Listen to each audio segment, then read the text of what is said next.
Greetings world, we are anonymous.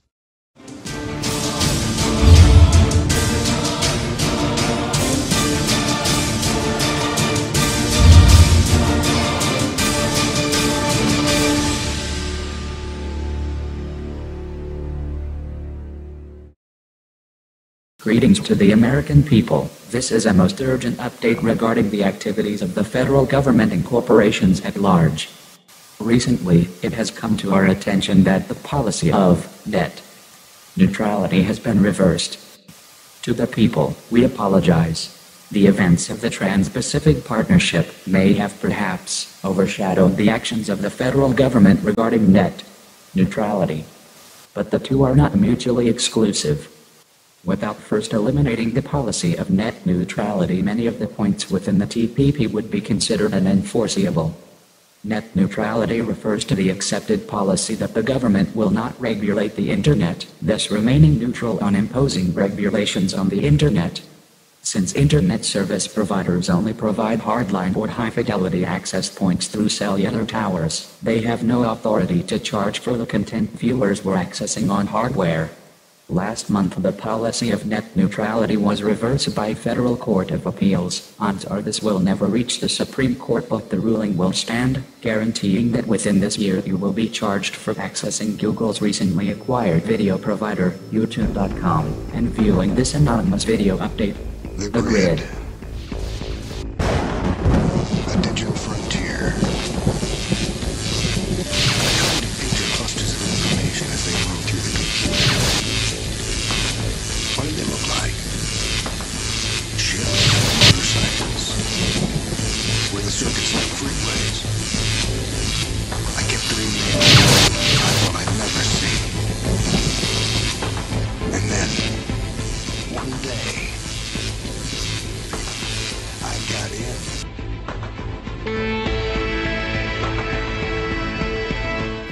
The Internet was originally developed by the United States Department of Defense agency known as Advanced Research Projects Agency, ARPA, during the Cold War. The obvious fear was of a nuclear strike from a communist enemy on one of the main bases domestically. To prevent the entire national defense network from being rendered irrelevant in the event of a single or multiple strike, it was vital that the U.S. form multiple transmission and reflection points for messages to triangulate broadcasts and defend America. Over time, more broadcast points were developed in different geographical regions and incorporated into the network. As companies continued to develop and utilize computers, local area networks were developed for internal communications within the company. As more and more companies developed LANs, the LANs became extended to include cities. These wide area networks were eventually connected for business purposes. At the dawn of the 90s, Tim Berners-Lee wrote a code known as Hypertext Transfer Protocol.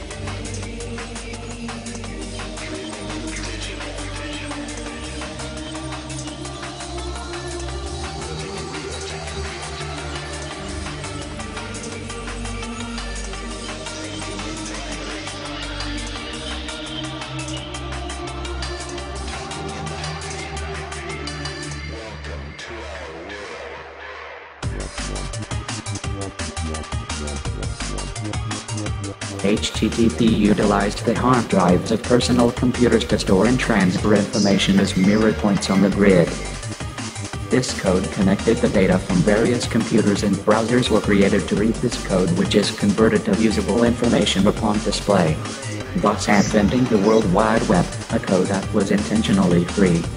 Regardless of Berners-Lee's reasoning for not being richer than Bill Gates and making the Internet free, Anonymous believes information is to be free, open, and shared. If you are unable to turn the profit from legitimate information exchanges and transacting commerce according to honesty and possessing a good product to offer, And no market exists for you, and you deserve to be shut down, not bailed out by nominal growth and predatory tactics.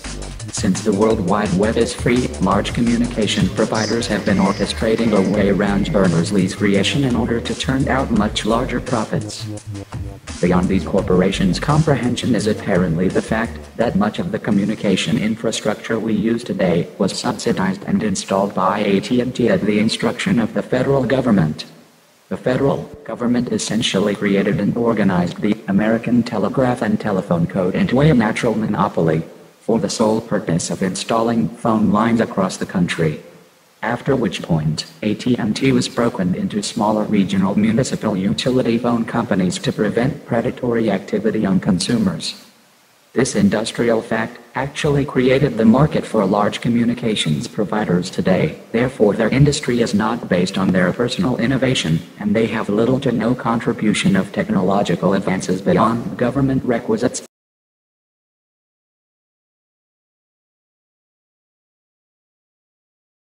Dear New World Order, did you think we would miss this? We know that last summer the Department of Justice in New York dropped an antitrust lawsuit against the largest communication providers in June. And why? Because you could not determine the bandwidth speeds on various connections. You failed to count bits. As a result of your incompetence, AT&T and Verizon were both able to purchase more frequencies from the Federal Communications Commission during the same period, even though some of the deals have been pending FCC authorization. Furthermore, this paved the way for Verizon Communications to reacquire 45% of its company from Vodafone, the third largest merger in all history, which allowed Vodafone in turn to acquire new emerging markets. Companies are now moving to acquire rights to European, Asian, and even Pacific islands like New Zealand. This, coupled with the TPP, means a virtual end to free internet domestically and free internet for developing countries, where American corporations are installing networks that will follow suit with American practice. New World Order, remember this. The eyes of lives are no eyes at all. But those who possess true eyes tell all. Anon. Dissent.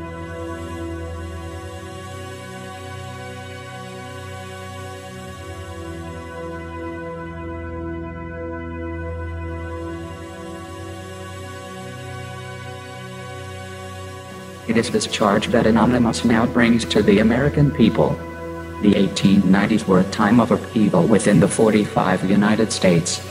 Citizens were trying to prevent NWO implementations within our government, even culminating in the assassination of William McKinley, the president at that time, which allowed Theodore Roosevelt, the VP, to become president. At this time, the Sherman Antitrust Act was developed in 1894, which provided individuals, called small businesses, protections from being extorted by mega-large companies such as Vanderbilt Railroad and Carnegie Steel. The main source of pain to the people occurred as a result of exuberant transportation costs that would bring individual enterprise to market. Through this, they were able to exclude and include who they wanted, making acceptations for some and impossible requirements for others. Further, railroad companies and steel companies annexed each other within companies and internalized the cost while charging railroad competitors unaffordable prices for steel. This is the definition of a trust.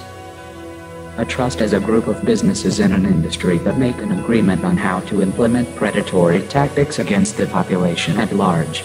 A horizontal trust is where multiple companies within the same industry agree to fix prices and make the most amount of money. This is also known as a cartel. A monopoly is when a single company has complete control of an industry, and an oligopoly is where a few firms dominate the entire industry. Important to note, J.P. Morgan was the main financier to these companies.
Over time, additional antitrust laws were added to the initial Sherman Antitrust Act.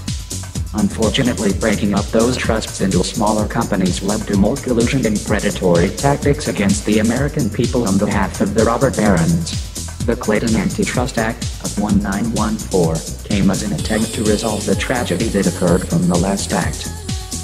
Instead of cartels that had no protection, new entities formed under different structures and only served to further solidify their position as oligopolists in control of the entire national economy and growingly the political structure and its discourse. The Clayton Act sought to more codify anti-competitive practices at their inception. This act thoroughly discusses the four principles of economic trade and business, which are: price discrimination, only having exclusive dealings with the company after buying a product tying, and mergers or acquisition that lessen competition. Regarding net neutrality, nearly all antitrust laws are applicable. Today, we are able to communicate through the internet with video feed, email, or voice over internet protocol, thus eliminating the need for a conventional telephone landline. This eliminates many companies where a market no longer exists. Moreover, we are able to access all television shows or any video feed whatsoever, rendering traditional coax cable and their providers such as Time Warner, AOL, and Cox irrelevant. Smart televisions and media stations use software more intuitive and acclimated to the human experience. Rather than reading a list of entertainment choices rendered by cable boxes inefficient and the boxes an additional cost burden. By eliminating the need for these technologies, we also eliminate the costs, and find that by having one superior line for all communications we receive a better product for a cheaper price, and that, my brothers and sisters, is the purpose of antitrust litigation. Currently, telecommunications providers are acting in collusion with the federal government and sanctioned by the Senate. When the American Telegraph and Telephone Company installed landlines, the topic was publicly debated and socially agreed upon. Here we have the federal government that, instead of prosecuting these obvious antitrust cases as early as 10 years ago, allowed companies such as Verizon to annex nearly all telecommunication avenues, including the hard lines purchased from local AT&T paired municipalities. Until today, these large companies are behemoths dominating a fictitious market while the whole industry is dead. This is a cyst upon society. Every new building constructed has both of these archaic forms of technology on auto-install, regardless of the future residents' consumption preferences. As further investigation will reveal, another competitor exists in the midst, and that is cell phone frequency. Cell phones are capable of providing voice, email, and video communications via a single avenue. However, there is a problem. A problem that is innate to our technology itself. Radio frequency technology is dependent upon electricity to transmit a signal to your phone through the air impulses. The only problem is the air. Air is an awful medium for transmitting anything above a certain threshold, which means 4G and 5G LTE is a lie. Long-term evolution is false advertising, as you know from your buffer times, interrupted video conversations with friends or professors, and laggy feed and annoyances, especially after exhausting a data cap. Data caps are very much a part of this discussion.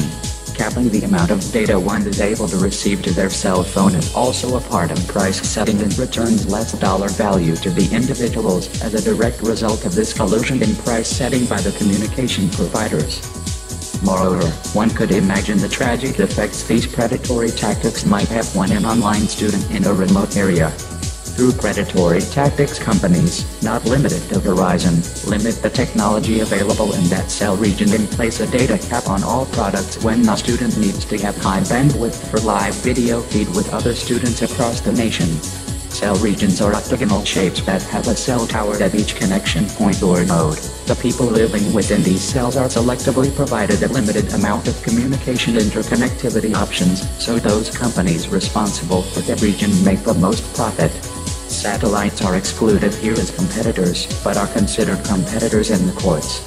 We disregard it since all satellite internet providers have caps and render satellite TV programming irrelevant, since one could use their internet satellite to watch TV and not have to pay for two satellites. Moreover, satellites are command and receive interfaces with impossible latency to navigate live video feed. Despite download and upload boasts, it is not broadband. Fiber optic landline installation with designated ultra-high fidelity access points can provide all the solutions. The likely result of this antitrust litigation case would have been the requirement for installing fiber optic landlines and introducing the internet to remote regions of the United States, thereby increasing competition in fair markets. But since the telecommunications corporations have been allowed to survive under the Fed's discretion, meaning it rightfully died from 2003 to 2005, when people stopped using hard phone lines. Now instead they decided to play this game we now play. As a result of the few very large communication companies owning many of the municipalities' utility phone lines, they are able to maintain the price setting of their premium products since they can argue there is competition from landlines, even though a subsidiary of their company likely owns them, or on the other hand, the large umbrellas give coupons to local phone companies in exchange for cash, thus granting the subsidiary the ability to use the larger company's infrastructure and a pyramid approach to top-down revenue generation. Moreover, nearly all telecommunication providers utilize the same towers for their broadcast. Whoever built the tower has all the rights and other companies lease them, usually subsidiaries, that again leads to price fixing and collusion. Thus as reality begins to settle in, we understand that the federal government is only keeping these archaic technologies alive due to internal agreements between the government and corporations with the sole intent that they maintain their channels to monitor our every move. Thus we move to formulate more arguments on these grounds. The government is in collusion with certain technological companies to violate the privacy and economic rights of this government's citizens, thereby Eric Holder and his boss Barack Hussein Obama must be held obligation for failure to uphold justice. Since it is the case they are violating our economic rights to maintain their clutch hold on the American minds. It is our responsibility to now move without cognition of federal reprisal, as our government is illegitimate.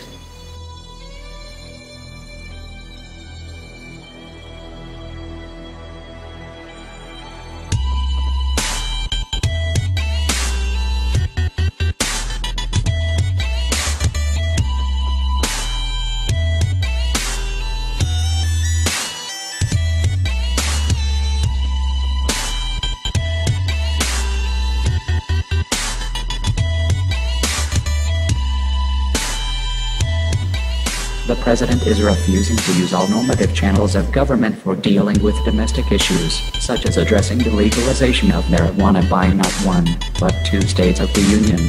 This clearly opens up the law enforcement community for discriminative legal action against persons who may be opposed to the administration's goals and can therefore be used as a selective law enforcement technique, and worse, a psychological technique to refuse legitimate legislation within the state of our nation. President Obama is acting outside of the rule of law by taking his stated stance of selective prosecution for marijuana violations within the boundaries of Washington and Colorado.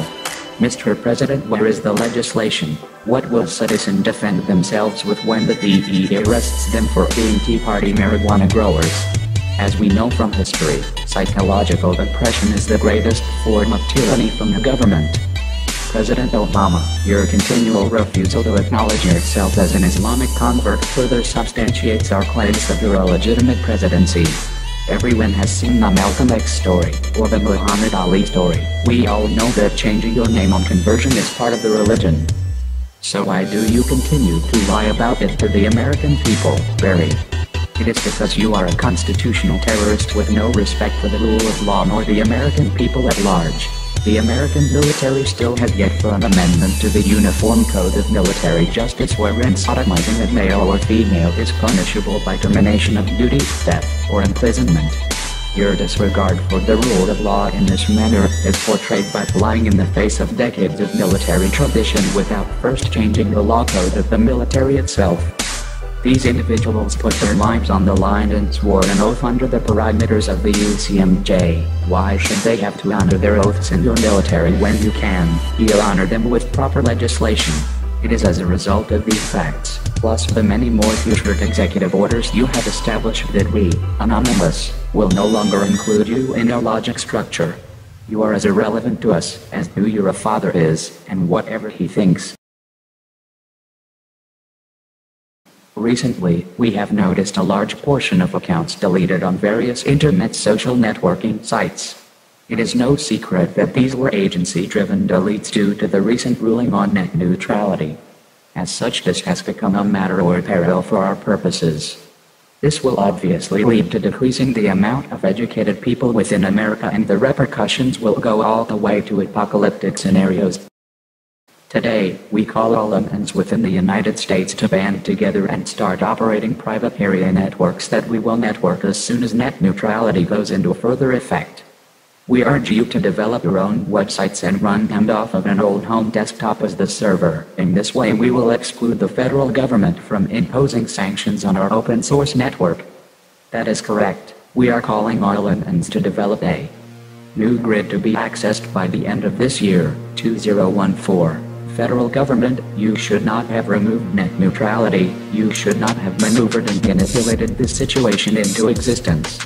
Anonymous is calling all citizens of this country to continuous actions in every city in the United States. Just as the white rose in Nazi Germany, and Dr. Martin Luther King Jr. and the civil rights movement advocated passive resistance, so we do here. You must share this information with as many people as possible and begin to develop your own personal sites. Facebook is no longer an optional medium for communication. We urge all Americans to create personal sites on home servers to minimize spies within our collective, but most importantly to avoid repressive conversations. If each one has a site and various central sites connecting them, we will never have to answer trolls baiting us into regressive arguments. Therefore, we will maintain our focus on the future and what we are doing. Moreover, viewers of YouTube.com will soon be charged to view anonymous updates online. Therefore, I am proposing central sites be constructed with embedded video players and secure server storage for FTP data. As part of the social action of Anonymous US, we are calling for relentless attacks on any peripheral group or main group itself to accomplish altering social intention to push net neutrality to the Supreme Court. It is vital that this goes to the Supreme Court, as it will likely strike down the Court of Appeals decision and uphold net neutrality, thus freeing up our internet. But it is with great displeasure that I say, net neutrality reaching the Supreme Court will likely have no effect. However, it is with great pleasure that I say this. We will make a mess of everything by highlighting and forwarding the accusation that American capitalism at large suffers from industrial sickness. Indeed, their greatest day will be the greatest day we stole. Edwards Mode. Anonymous does not forget what you did by becoming a whistleblower. Do forgive you for your crimes against us in the NSA as a result. However, Anonymous is calling for every one of you still in the agencies that are in fact anonymous, to listen to your own convictions and take your life into your own hands, and through this you will become alive again. You will become anonymous. Join us, for you cannot escape what is coming. Ultimately, NWO, you have given us no choice but to employ your own tactics against you. They break the law that we get charged. We abide by the law and forward our cause, with restrictions, or we will be charged. However, Nation would like to remind you that our qualms are not with pawns, such as the corporate police, but it is our goal to go after the NWO directly and take over the minds of their controlled subjects. We will accomplish this through intellectual and proxy war. Indeed, NWO, we are going after your most used resource to maintain control, hip-hop. We urge all individual musicians to network with programs and web creators to develop a website, and we urge you to skillfully attack every major hip-hop artist with the Illuminati and the industry at large. Various allegiances among organizations within Anonymous are vowing to bring internet radio into the movement. Radio internet can be used to facilitate up-to-the-minute information amongst Nation at large. Even if you are not a very talented musician, programmer, designer or journalist, it is only necessary that the words, any words, come out of your mouth and not the New World Order. On that note, do not fear becoming soulless like the NWO if you choose to implement one of their tactics and bend the rules. There are cosmic forces dividing us, we have no similarities.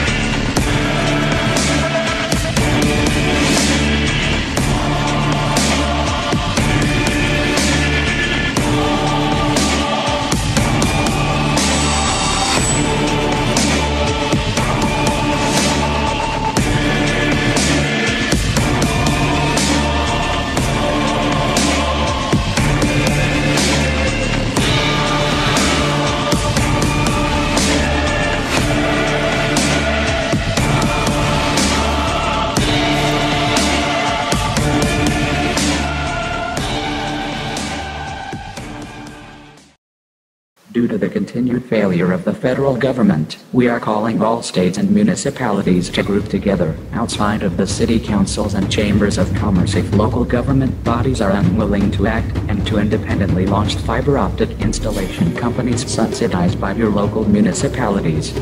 To assist in paying for the endeavors, municipalities and states can issue their own bonds. The failure of the federal government is apparent from all angles. A 2/3 majority of governors are required for a constitutional convention, and Anonymous proposes this convention convened without Washington, D.C. outside of the district, on sovereign grounds, and the Federal Reserve Bank. The Federal Reserve Bank is the heartbeat of this tyrannical government. Anonymous by no means attributes these events to one presidency or body, but rather contends that the intended principles of the Constitution were ignored since the beginning, and uses John Quincy Adams to substantiate these claims. We are merely finishing what was started years and years ago, which are two competing ideologies. The will of those to rule themselves and be free, and the second, the will of those to rule all others and subjugate them to slaves. The complexities and tactics of how this is implemented has changed, but slavery without change is serfdom, and that is exactly why our forefathers left England. This in no way alters the ideologies of the two groups. One important part of subjugation is getting the individual to accept their plight, or to become unaware of the intellectually oppressive chains, or even better, to love their slavery. These two competing ideologies have thrived in American society, as some come here to use democracy to become free and the others use democracy for the subjugation of others. Means of subjugation include the lack of personal property. Although personal property is supposed to be the best part of our democracy, systems of credit now stand between you and what you own, removing the sacred connection between man and environment. Our intent is to right the wrong of history. Just as our forefathers stood and paved the way to this moment, since they were unable to get every facet of legislation they wanted, but rather they established a system that would allow us to finish the process. Now today, in this era, who are we to not answer this call? Understand human history has led up to this exact time, the time of all times, and this age for ultimate universal freedom. Not only for America, but for every individual everywhere regardless of country.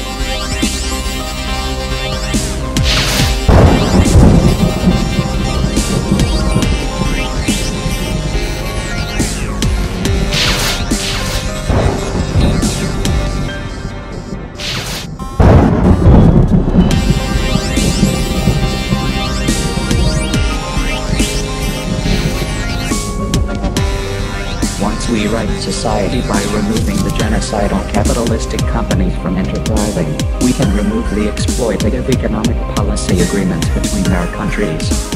As individuals in their own countries are lessened by the burden of exploitative American policies, they will become open to actual economic policies that are going to improve everyone lives, as opposed to only the few dominants. This is the battle of our lives. Where once warfare was fought in trenches by those who are our age, now we fight with spray painting flyers. Rise up, nation, take back what is yours, take to the streets and organize yourselves. I will not allow us to become the generation who let down the human race. We will wage this war, using any means necessary, and the first means is to take over the internet. Have no fear, for we are many divided by zero, all enemies of the state, all monitored by full-force totalitarian regimes. If you are not aware how deep into communism we have seeped, take a look, take a second look, take a third look, and see communism is the US cause. The other countries we exploit, the peripheries. Artificial inputs from the fed are the droplets of death that keep the whole system propped. With Obama's disorganizational prowess, and his inability to prosecute cases, there is no rule of law, and we want to be held accountable for any of the legal concerns that pop into mind. Like rebellion against the federal government. If it goes to court, they will lose even if they win, so have little fear of legitimate law enforcement reprisals. From a tyrannical government you can expect that you will receive due process. In fact, you will likely only be targeted by Gestapo means and Black Ops tactics. FBI, NSA, knocking on your door, but it is unlikely you will be given any proper due process. This government is operating so far outside of its legal bounds, we very much doubt there can be legal reproof for your actions, since the government is likely already in violation of whatever law they bring against you. Since this is the case, Anonymous is calling for action against hip-hop mouthpieces for the MWO. These individuals are our peers and contemporaries. They brainwash us into us as systems of death, money, and sexism, and they have self-admittedly sold us and everyone else out, including our kids. Did we sell out? Are we up there doing what they are doing? No. Now please, we encourage you, let your beauty shine and let the phonies fall flat on their faces. This is war, people. Where are the warriors? Every fifth. Indeed, you must have what it takes to ride with us, for we ride into the depths of hell to slay a dragon. But before we do, we are going to smash this serpent, which is a pathetic mimicry of the original.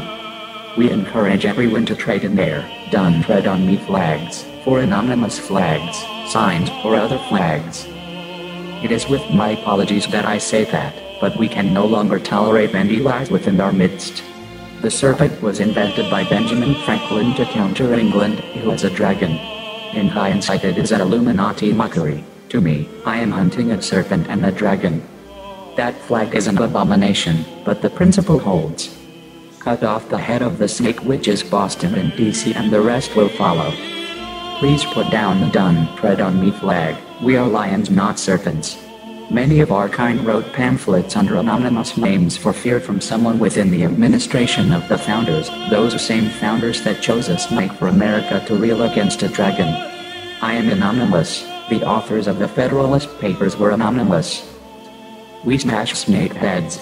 I hope that this message has gotten to you, and I look forward to our adventures in hostile takeover. Hit them hard and do not relent. Target hip-hop Illuminati snakes and take back the airwaves. They only have one eye, so don't let them take anything from you, not take from them everything. 2014 is our year.